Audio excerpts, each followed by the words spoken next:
बिस्मिल्लाहिर्रहमानिर्रहीम। Previous video में हम देख रहे थे रीनल ट्यूबुलर एसिडोसिस टाइप 1। अब हम स्टार्ट कर रहे हैं रीनल ट्यूबुलर एसिडोसिस टाइप 2। यहाँ पे लिख देते हैं हम टाइप 2। जो टाइप 2 रीनल ट्यूबुलर एसिडोसिस होती है इसको हम सिंपल प्रोक्सिमल ट्यूबुलर एसिडोसिस भी कह सकते हैं। तो इसको क्या कहेंगे हम, प्रोक्सिमल ट्यूबुलर एसिडोसिस, क्योंकि इसमें जो मेजर कल्प्रिट या फिर जो मुजरिम या फिर कसूरवार होगा वो प्रोक्सिमल ट्यूब्यूल होगा। तो उसको हम बोल सकते हैं proximal tubular acidosis, proximal tubular acidosis. अब इसमें होगा क्या, इसमें यह होगा कि जो प्रोक्सिमल ट्यूब्यूल के एपिकल सरफेस के ऊपर ब्रश बॉर्डर थे वो बाइकार्बोनेट आयन को रीअब्सॉर्ब ना कर सके, वो बाइकार्बोनेट आयन को रीअब्सॉर्ब ना कर सके। तो इसकी जो मेजर एटियोलॉजी होगी वो लिख देते हैं, एटियोलॉजी या जब मेजर इसकी पैथोलॉजी होगी वो ये होगी, जो ब्रश बॉर्डर होंगे इसके प्रोक्सिमल ट्यूब्यूल के, स्पेसिफिकली अर्ली प्रोक्सिमल ट्यूब्यूल के, वो अनएबल हो गए बाइकार्बोनेट आयन को रीअब्सॉर्ब करने में। तो अनएबल टू रीअब्सॉर्ब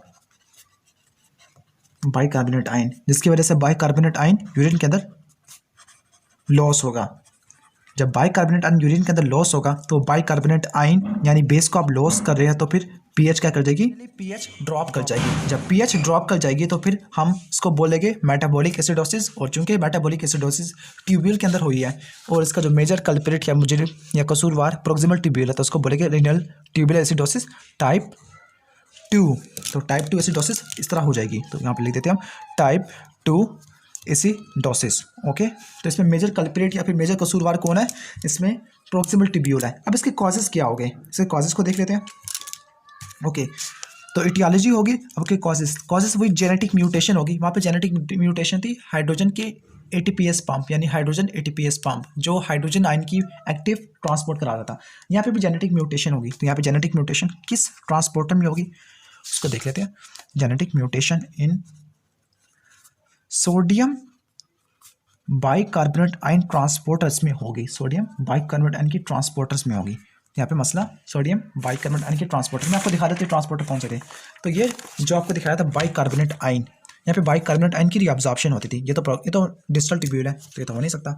तो ये है, यहाँ पे देखिएगा बाइकार्बोनेट आयन। तो बाइकार्बोनेट आयन की जहाँ पे रीअब्सॉर्प्शन होती थी, रीअब्सॉर्प्शन सोडियम के साथ कपल थी, तो जब इसकी रीअब्सॉर्प्शन कराने के लिए क्या होगा, यहाँ पर प्रोटीन उसमें क्या होगी, म्यूटेशन आ गई, जिसकी वजह से बाइकार्बोनेट आयन ब्लड के अंदर नहीं जा पा रहा। तो इस तरह क्या होगी, रीनल ट्यूबुलर एसिडोसिस हो जाएगी। कौन सी टाइप, टाइप 2। तो यहाँ पे सोडियम बाइकार्बोनेट आयन ट्रांसपोर्टर में म्यूटेशन आ गया। लेकिन इस कंडीशन में जो डिस्टल सेल्स है, लेट डिस्टल ट्यूब्यूल के सेल्स हैं, वो फंक्शन कर रहे हैं, स्टिल फंक्शन, जिसकी वजह से वो यूरिन को एसिडिफाई कर सकते हैं, वो हाइड्रोजन को सिक्रीट कर सकते हैं, हाइड्रोजन को सिक्रीट कर सकते हैं, जिसकी वजह से यूरिन क्या होगा, एसिडिफाई होगा, यूरिन क्या होगा, एसिडिफाई होगा। तो पहला काज हो गया जेनेटिक म्यूटेशन। या तो ये कंडीशन जेनेटिक म्यूटेशन के साथ प्रेजेंट कर सकती है, या फिर एक और कॉम्प्लेक्स डिसऑर्डर जिसको बोलते हैं हम फैनकोनी सिंड्रोम। क्या बोलते हैं उसको, फैनकोनी सिंड्रोम। फैनकोनी सिंड्रोम भी प्रोक्सिमल ट्यूब्यूल का होता है। इसमें फैनकोनी सिंड्रोम में ये होता है कि प्रोक्सिमल ट्यूब्यूल में तमाम रीअब्सॉर्प्शन स्टेप्स क्या हो जाती है, ब्लॉक हो जाती है, जिसकी वजह से प्रोक्सिमल ट्यूब्यूल में कोई भी रीअब्सॉर्प्शन नहीं होती। तो इसमें क्या होगा, proximal tubular reabsorption system and secretion system block. तो यहाँ पे हम रीअब्सॉर्प्शन को भी फॉलो कर लेते हैं, क्योंकि बाइकार्बोनेट आयन की रीअब्सॉर्प्शन इसी में ही कम होती है, रीनल ट्यूबुलर एसिडोसिस टाइप 2 में। तो फैनकोनी सिंड्रोम में प्रोक्सिमल ट्यूब्यूल में कोई रीअब्सॉर्प्शन नहीं होती। तो फैनकोनी सिंड्रोम में क्या क्या देखने को मिलता है हमें, ना सिर्फ बाइकार्बोनेट आयन का लॉस बल्कि दूसरी चीज़ें भी। वो क्या क्या होगी, तो पहला क्या, बाइकार्बोनेट आयन का लॉस, दूसरी चीज़ क्या होगी, फॉस्फेट की रीअब्सॉर्प्शन नहीं होगी तो फिर क्या देखने को मिलेगा, फॉस्फेट यूरिया। ग्लूकोज की नहीं होगी तो फिर क्या मिलेगा, ग्लाइकोस यूरिया या फिर ग्लूकोस यूरिया। अमाइनो एसिड की रीअब्सॉर्प्शन नहीं होगी तो फिर क्या होगा, amino acid urea. Uric acid की रीअब्सॉर्प्शन नहीं होगी तो फिर यूरिकोस यूरिया। प्रोटीन की नहीं होगी तो फिर जो थोड़ी बहुत प्रोटीन मॉलिक्यूल्स होते हैं तो क्या बोलेंगे उसको, प्रोटीन यूरिया, प्रोटीन यूरिया। जो फैनकोनी सिंड्रोम होता है ये कॉन्जेनिटल भी हो सकता है, यानी ये कॉन्जेनिटल यानी इनहेरिटेड भी हो सकता है। दूसरा ये एक्वायर्ड भी हो सकता है। एक्वायर्ड का मतलब कोई ड्रग्स ले ली तो उसकी वजह से हो गया, तो एक्वायर्ड भी हो सकता है, कॉन्जेनिटल भी। एक्वायर्ड किसकी वजह से होगा, अगर टेट्रासाइक्लिन ले लिया यानी CCl4 की ओवरडोज हो गया तो इसकी वजह से भी क्या होगा, इसकी वजह से भी हमें ये फैनकोनी सिंड्रोम और यानी रीनल ट्यूबुलर एसिडोसिस टाइप 2 देखने को मिल सकता है। तो ये हो गया रीनल ट्यूबुलर एसिडोसिस टाइप 2। अब हमने स्टार्ट करना है रीनल ट्यूबुलर एसिडोसिस टाइप 3, जिसके बारे में मैंने कहा था कि इसको ज़्यादा नहीं पढ़ते क्योंकि इसका मेजर इटियोलॉजी, कॉज, मैकेनिज्म। जो टाइप 3 है, टाइप 3 में जो डिफेक्ट होगा वो दोनों में होगा, प्रोक्सिमल में भी और लेट डिस्टल ट्यूब्यूल में भी। जैसे टाइप 1 में मसला था लेट डिस्टल में, टाइप 2 में मसला है प्रोक्सिमल में, जो टाइप 3 है इसमें मसला दोनों में आ गया, यानी प्रोक्सिमल में और लेट डिस्टल ट्यूब्यूल दोनों में। और कुछ कहते हैं कि जो टाइप 3 का जो इटियोलॉजी होती है, जो कुछ कहते हैं कि जो टाइप 3 की जो इटियोलॉजी होती है वो ये होती है कि जो कार्बोनिक एनहाइड्रेस होता है एंजाइम, इस एंजाइम के जो जीन है उसमें म्यूटेशन आ गई, तो कार्बोनिक एनहाइड्रेस एंजाइम की डेफिशिएंसी होगी या फिर इसके जीन में म्यूटेशन आ गई, तब हमें ये कंडीशन देखने को मिलती है। क्यों? क्योंकि कार्बोनिक एनहाइड्रेस टाइप 2 ये दोनों में होता है, ये प्रोक्सिमल में भी होता है और दूसरा लेट डिस्टल में भी होता है। और वहाँ इसका फंक्शन होता है बाइकार्बोनेट आयन की रीअब्जॉर्प्शन। प्रोक्सिमल में जो बाइकार्बोनेट आयन की रीअब्जॉर्प्शन होती है वो हाइड्रोजन आयन की नेट सिक्रीशन के साथ प्रेजेंट नहीं करती, लेकिन लेट डिस्टल ट्यूब्यूल में नेट सिक्रीशन भी होती है और नेट रीअब्जॉर्प्शन भी होती है। तो ये तो हो गया टाइप 3, जिसके बारे में हमने ज़्यादा नहीं पढ़ना क्योंकि हमें ज़्यादा नहीं पता। अब रह गया टाइप 4, उसको लिख देते हैं हम टाइप 4। टाइप 1 को बोलते हैं हम डिस्टल ट्यूबुलर एसिडोसिस, टाइप 2 को बोला प्रोक्सिमल ट्यूबुलर एसिडोसिस, टाइप 4 को जो बोलेंगे उसका नाम होगा हम हाइपरकलीमिक एसिडोसिस, क्योंकि ये हाइपरकलीमिया के साथ प्रेजेंट करेगी, हाइपरकलीमिक एसिडोसिस। क्या कहेगा उसको हम? हाइपरकलीमिक एसिडोसिस। तो जो इसमें जो मेजर इटियोलॉजी होगी या फिर जो मेजर होगा उसको पहले लिख लेते हैं इटियोलॉजी। इसकी जो मेजर इटियोलॉजी होगी वो भी अल्फा इंटरक्लेटेड सेल्स में होगी, क्योंकि जो एल्डोस्टेरोन होता है उसने इसी जगह पे काम करना होता है। तो यहाँ पे होगा alpha intercalated cells are unable to secrete hydrogen ion due to decrease aldosterone या फिर हाइपोक्लीमिया।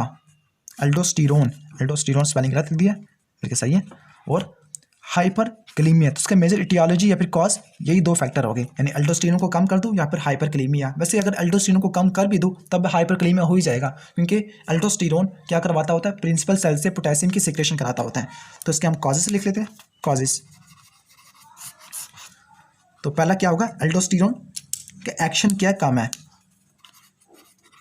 एल्डोस्टेरोन अपना एक्शन नहीं कर पा रहा। जब एल्डोस्टेरोन का एक्शन कम है तो उसकी भी दो रीजन होती है, तो एल्डोस्टेरोन की डेफिशिएंसी हो गया, या फिर अगर एल्डोस्टेरोन है तो फिर इसके रेजिस्टेंस हो गई है, यानी अपना एक्शन नहीं कर पा रहा। अगर एल्डोस्टेरोन की डेफिशिएंसी हो गया तो फिर इस कंडीशन को बोलते हैं एडिसन डिजीज। तो एडिसन डिजीज में हमें एल्डोस्टेरोन कम देखने को मिलता है। रेजिस्टेंस का मतलब होता है कि एक चैनल होता है जिसका नाम है एपिथेलियल सोडियम चैनल, इसमें क्या हुई? म्यूटेशन आ गई, इसके जीन में म्यूटेशन आ गई, जिसकी वजह से ये म्यूटेशन ने इसके फंक्शन को डिस्ट्रॉय कर दिया। अब जो एल्डोस्टेरोन होगा इस पर आके एक्शन नहीं करेगा तो फिर आगे अपना फंक्शन भी सही तरह परफॉर्म नहीं कर सकता। तो ये तो हो गया रेजिस्टेंस और डेफिशिएंसी। जब एल्डोस्टेरोन अपना फंक्शन नहीं कर पाएगा तो फाइनली इसकी वजह से हमें हाइपरक्लीमिया देखने को मिलता है। हाइपरक्लीमिया, जो हाइपरक्लीमिया होती है वो असल में अमोनिया के सिंथेसिस को ब्लॉक कर देती है, अमोनिया के सिंथेसिस को ब्लॉक कर देती है, डिक्रीज अमोनिया सिंथेसिस। जब अमोनिया की सिंथेसिस नहीं होती तो वो अमोनिया हाइड्रोजन आयन को अमोनियम के फॉर्म में रिलीज नहीं करवा सकता। ओके, तो हम यहाँ पे लिख सकते हैं कि decrease excretion of hydrogen ion in the form of ammonium, in the form of ammonium. तो ये तो हो गया। तो पहला क्या हो गया? एल्डोस्टेरोन, दूसरा हाइपरक्लीमिया, तीसरा जो काज होता है वो होता है एक ऑटोइम्यून डिसऑर्डर, उसको बोलते हैं सिस्टेमिक ल्यूपस एरिथ्रोमेटोसिस। बस को रट्टा मार ले, इसके बारे में ज़्यादा मैकेनिज्म नहीं पता। चौथा ये हो सकता है कि वही मेडिकेशन वाला, कि मेडिकेशन जो टाइप 1 में भी थी, वो टाइप मेडिकेशन कौन सी थी? अगर आपको याद हो, एक लिथियम था और दूसरा था एम्फोथेरेसिन बी था। और ये दो मेडिकेशन क्या कर रही थी? जो मेडिसिन क्या कर रही थी? ये हाइड्रोजन आयन की परमिएबिलिटी को क्या कर रही थी? बढ़ा रही थी, हाइड्रोजन आयन की परमिएबिलिटी को टूवर्ड्स ब्लड बढ़ा रही थी। तो फाइनली क्या होगा? एसिडीमिया हो जाएगा। तो ये तो हो गया जनरल सी टाइप 3, टाइप 4। और चलो हम अपने मेन नोट्स के अंदर इसकी समरी कर लेते हैं रीनल ट्यूबुलर एसिडोसिस की, क्योंकि ये तो खत्म हो चुका है। तो हम इसको क्या करते हैं? समराइज कर देते हैं। तो इसकी कितने टाइप्स थी? 3 टाइप्स थी। तो टाइप 1, टाइप 2, टाइप 3, टाइप 4। जो टाइप 1 था, टाइप 1 में जो मेजर मसला किस में था? लेट डिस्टल ट्यूब्यूल में। तो यहाँ पे सिंपल डिस्टल ट्यूब्यूल लिख रहा हूँ मैं, डिस्टल ट्यूब्यूल। टाइप 2 में प्रोक्सिमल ट्यूब्यूल, प्रोक्सिमल ट्यूब्यूल। जो टाइप 3 है, इसको मैं थोड़ा जूम कर लूँ ताकि आपको नजर आ जाए। जो टाइप 3 है इसमें बोथ डी एंड पी। जो टाइप 4 है इसमें वंस अगेन डिस्टल ट्यूब्यूल। जो टाइप 1 है इसमें होगा क्या, इसमें बेसिकली हाइड्रोजन आयन की सिक्रेशन नहीं होगी, तो इसमें जो मेजर इफेक्ट होगा वो हाइड्रोजन आयन की सिक्रेशन इफेक्ट होगी। इसमें जो सिक्रेशन पे मसला नहीं होगा, इसमें मसला होगा बाइकार्बोनेट आयन की रीअब्जॉर्प्शन का। इसमें मसला सिक्रेशन का भी होगा और रीअब्जॉर्प्शन का भी होगा। और यहाँ पे जो मसला होगा वो एल्डोस्टेरोन का एक्शन ना कर पाना, और वही हाइड्रोजन के सिक्रेशन का मसला होगा। ओके, तो ये तीनों टाइप्स आपको बता दी मैंने, 1 2 3 4 5। जो रीनल ट्यूबुलर एसिडोसिस, इसके मेजर साइन सिम्टम देखने को क्या मिलते हैं उसको देख लेते हैं।